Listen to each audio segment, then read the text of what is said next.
नासिन, आपने एबटाबाद के अंदर एक लेडी डॉक्टर वर्दा मुश्ताक के कत्ल की न्यूज आपने सुनी और देखी होगी। हुआ क्या इस वाकये के अंदर, वो मैं तफसील के साथ आपके साथ डिस्कस करना चाहूंगा। सबसे अहम चीज कि पैसा, लोग कहते होते हैं ना कि पैसा इंसान का सबसे बड़ा दुश्मन है, और वाकई में ऐसा है। जब ये पैसा एक तरफ आ जाता है, दूसरी तरफ कोई खूनी रिश्ता होता है, कोई दोस्त होता है, तो हम लोग उस नेज के ऊपर आ गए कि हम दोस्तियां, रिश्ते, वो खूनी रिश्ते वो भी भूल जाते हैं। कहते होते हैं खून भी सफेद हो गए। यही कुछ डॉक्टर वर्दा मुश्ताक के साथ भी जो वो वाकया पेश है। मामला ये था कि डॉक्टर वर्दा मुश्ताक जो है वो एबटाबाद डीएचक्यू की एक डॉक्टर है। उनका रिसेंटली एक बाहर किसी मुल्क का दौरा था, वहां पे उनका जाना हुआ। तो उन्होंने वहां जाने से पहले मुनासिब समझा कि उनकी जो दोस्त है रेदा, काफी करीब उनकी ज़ाहिर दोस्त हुई होंगी, उनके पास अपनी नकदी जो है वो उनके पास छोड़ देती है, और जो जेवर है यानी कि 67 तोला यानी कि 67 तोला जेवर जो था वो जाके अपनी दोस्त को देके जाती है कि ये आप अपने पास रखें, वतन वापस आऊंगी तो मैं आपसे ले लूंगी। अच्छा, जब इतनी बड़ी रकम देखी, आप वो कैलकुलेट करके देख लें। 67 तोला अगर सोना, उसको मल्टीप्लाई कर ले, मेरे ख्याल में 4 लाख से तो उसका रेट ऊपर ही है पर तोला। तो उसको आप कहें ये करोड़ों की अमाउंट जब वो बन जाती है।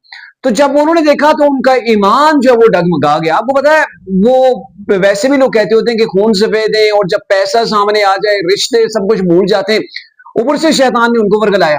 तो ये हुआ कि उन्होंने पीछे मनसूबाबंदी की कि अब जब ये हमारे पास वापस आएगी तो फिर हमने इसके साथ क्या करें। पूरा प्लान जो है वो उसके बाद जो वो तय हो गया। और जब ये वतन वापस आती है, अपने वो जेवरात, नकदी, जो कुछ भी उन्होंने अमानत के तौर पर उनके पास रखा था अपनी दोस्त के पास, उनके घर चली जाती है लेने के लिए, लेकिन उसके बाद फिर वापस नहीं आती। मामला पुलिस तक पहुंचता है, जो कि डीपीओ के मुताबिक जो चीजें शेयर की गई वो मैं आपके सामने रखता हूं। उसके अंदर यह है कि जब ये जाती है वापस नहीं आती, पुलिस तहकीकात का दायरा वसी करती है, और करते करते इनकी दोस्त जो रेदा है उनके पास, फिर उनके शोहर के पास पहुंच जाती है। वो भी एबटाबाद की मशहूर शख्सियत है। तो वहां पे जब उनके पास पहुंचती है तो पुलिस को पता चलता है कि भाई इन्होंने जो है उसे मारा है। अब चूंकि फिर लाश बरामद करनी थी, वो भी ठंडियानी के जंगलात के अंदर से लाश भी बरामद हो जाती है। वहां पे जो मुलजिमान थे 4 के करीब, वो भी गिरफ्तार हो जाते हैं।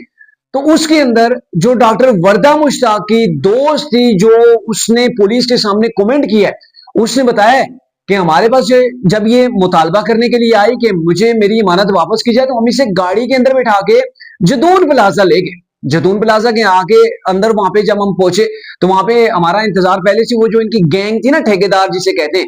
अब ये किस किस्म का ठेकेदार था, क्या वो जो है वो पैसे लेके, ठीक है, कत्ल लोगों को करता था, अगवा करता था, किस किस्म का था आई डोंट नो, बट आप अंदाजा लगा सकते हैं। उन्होंने कहा जी ठेकेदार वहां था और उसके कारिंदे थे, उनके हवाले हम जब वर्दा मुश्ताक को करके वापस चले, और फिर उसके बाद हमें पता नहीं है, और फिर लाश भी आपके सामने वो सारी चीजें हो गई हैं।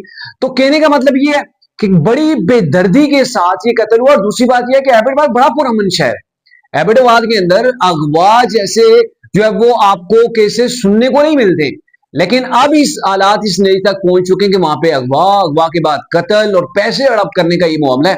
और इसके ऊपर डॉक्टर्स जो हैं, सिर्फ डॉक्टर्स ही नहीं सरापा एहतजाज हैं, बल्कि एबटाबाद की जो अवाम है वो भी सड़कों के ऊपर है, एहतजाज हो रहे हैं कि एक मासूम को, जो लोगों की जानें बचा रही थी, आप उसको बेदर्दी से आपने कत्ल कर दिया। तो ये बहुत बड़ा जुल्म हुआ है। पुलिस ने जो है वो इसके अंदर जो है वो काफी तेजी के साथ मुलजिमान को गिरफ्तार किया है, जो है वो लाश बरामद की है, फिर उनके बयान भी जो मुलजिमान के सामने आ गए। लेकिन मैं समझता हूं कि यहां पर बस नहीं होनी चाहिए।